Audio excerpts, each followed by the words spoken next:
In the electrifying world of chess, where every second counts, the 2023 CCT Final Prelims witnessed a gamble that defied convention. Magnus Carlsen, in a bold twist, accepted a significant time handicap of 5.20 minutes in the decisive Armageddon game against Hikaru Nakamura. This daring move set the stage for a showdown that transcended the boundaries of traditional chess wisdom. Join us as we unravel this high-tension battle, where each tick of the clock was as crucial as the pieces on the board. e4 initiates a fight for central control, a classic and aggressive opening. Nakamura's e5 counters symmetrically, setting a solid foundation. Carlsen's nf3 develops a knight, targeting e5 and preparing for kingside castling. Nakamura's nf6 developing another knight adds pressure on the e4 pawn. Carlsen's nxe5 takes the pawn, a bold capture in the Petrov's defense. Nakamura's nxe4 responds by attacking Carlsen's knight, maintaining balance. Carlsen's d3 defends the knight and prepares for a bishop deployment, hinting at a long-term positional game. Nakamura's retreat to nf6, redeploying the knight, aligns with the solid structure of Petrov's defense. Carlsen's d4 boldly advances, challenging Nakamura's central control. Nakamura's d5 counters, creating tension in the center. Carlsen's bd3 develops his bishop, eyeing the king side and supporting central pawns. Nakamura's bd6 mirrors this, developing his bishop to control the center. Carlsen's 00 is a standard kingside castle, enhancing his king's safety.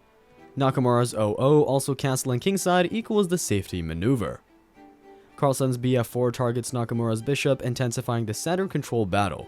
Nakamura's re8 prepares for potential e-file openings, supporting his e5 pawn. Carlsen's re1 aligns his rook with Nakamura's king, increasing pressure on the e-file. Nakamura's c5 challenges Carlsen's central d4 pawn, aiming to break the central pawn structure. Carlsen's nc3 develops his knight, supporting e4 and controlling key squares. Nakamura's c4 pushes his pawn further, attacking Carlsen's bishop and altering the pawn structure. Carlsen repositions his bishop to e2, a subtle move safeguarding his king while preparing for potential exchanges. Nakamura's nc6 develops another knight, increasing his control over central and queenside squares. Carlsen's bf3 aligns the bishop with the Nakamura's knight, a tactical decision that adds pressure. The board heats up with Nakamura's be6, developing his bishop and eyeing Carlsen's queenside. Carlsen's qd2 is a multi-purpose move, connecting rooks and preparing for potential pawn pushes or attacks on the kingside. Nakamura responds with be7, a consolidating move that bolsters his knight and keeps options open. Carlsen's b3 takes aim at Nakamura's pawn structure on the queenside. Nakamura's cxb3 opens the c-file, indicating a strategic shift towards queenside activity. Carlsen recaptures with axb3, maintaining pawn structure integrity and opening the a-file for potential rook activity. Nakamura's bb4 ramps up the pressure, pinning Carlsen's knight to the queen. Carlsen's nd3 cleverly repositions the knight, supporting central pawns and contesting Nakamura's bishop. Nakamura's bxc3 eliminates Carlsen's knight, a critical decision that simplifies the position. Carlsen's qxc3 recaptures, maintaining a strong central presence. The game intensifies with Nakamura's bg4, targeting Carlsen's queen and initiating complex tactical possibilities. Carlsen's rxe8+ initiates exchanges, trading rooks and subtly altering the balance. Nakamura's qxe8 maintains material equality while repositioning his queen. Carlsen's bxg4 is a decisive move, capturing Nakamura's bishop and changing the dynamic. Nakamura's nxg4 repositions his knight, creating threats near Carlsen's king. Carlsen's re1 is a tactical response, aligning the rook with Nakamura's queen and centralizing his forces. Nakamura's qc8, a cautious move, retreats his queen while keeping an eye on the kingside. Carlsen's h3 is a prophylactic move, preventing Nakamura's knight from jumping to g4, which could threaten Carlsen's queen and king. Nakamura responds with nf6, retreating the knight but keeping it active and ready to re-engage. Carlsen's nb4 is an assertive move, placing the knight in a more aggressive position and threatening the c6 pawn. The dynamics change with Nakamura's ne4, a centralizing move that increases the knight's influence and creates potential threats. Carlsen counters by capturing on c6 with nxc6, leading to a series of exchanges that simplify the board. Nakamura's bxc6 opens the b-file, potentially giving his rooks more activity. Carlsen's qa5 targets Nakamura's pawn on a7, adding pressure on the queenside. Nakamura's h5 is a strategic pawn push, aiming to create weaknesses in Carlsen's kingside pawn structure. Carlsen then plays f3, a cautious move to neutralize Nakamura's knight on e4. Carlsen's re5, challenging Nakamura's queen, indicates an attempt to gain more space and activity. Nakamura's QD7 connects his rooks and keeps his queen active.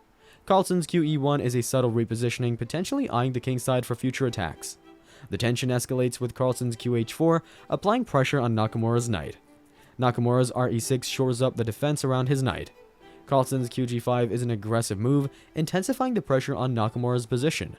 Nakamura's G6 provides necessary breathing space for his king, reducing the effectiveness of Carlsen's queen. Carlsen's RxE6 is a critical decision, exchanging rooks and targeting Nakamura's queen.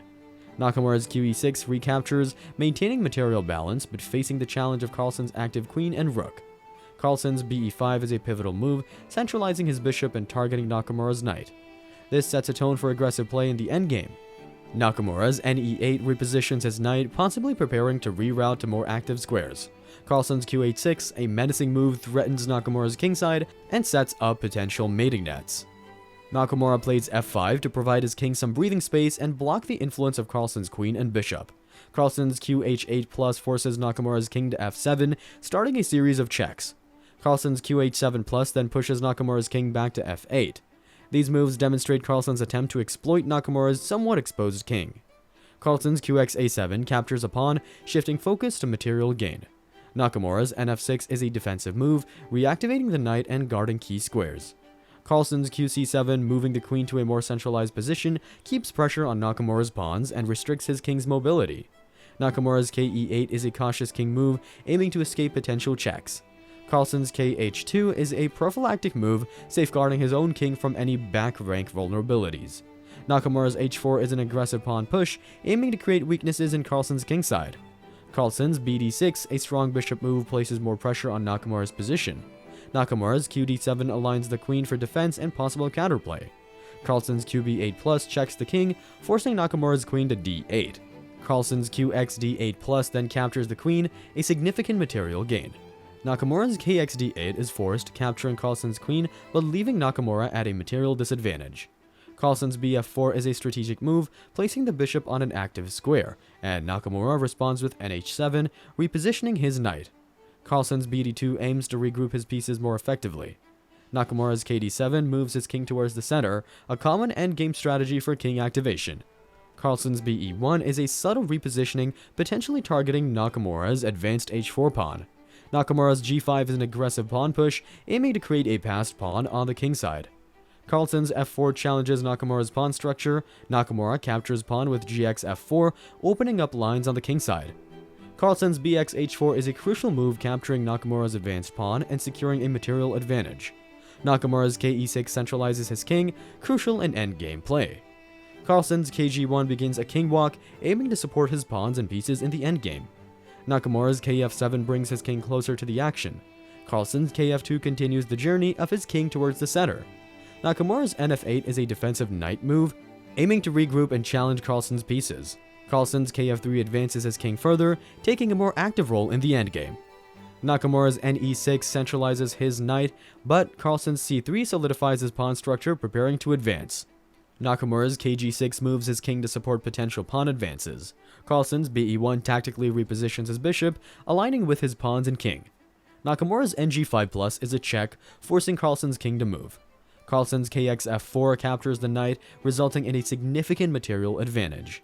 This sequence of moves showcases Carlsen's strategic superiority in the endgame, ultimately leading to his victory as Nakamura resigns, unable to counter the material deficit. Your engagement helps us bring you closer to the fascinating world of chess. Stay connected, stay strategic, and keep celebrating the beauty of this timeless game. Thanks for watching.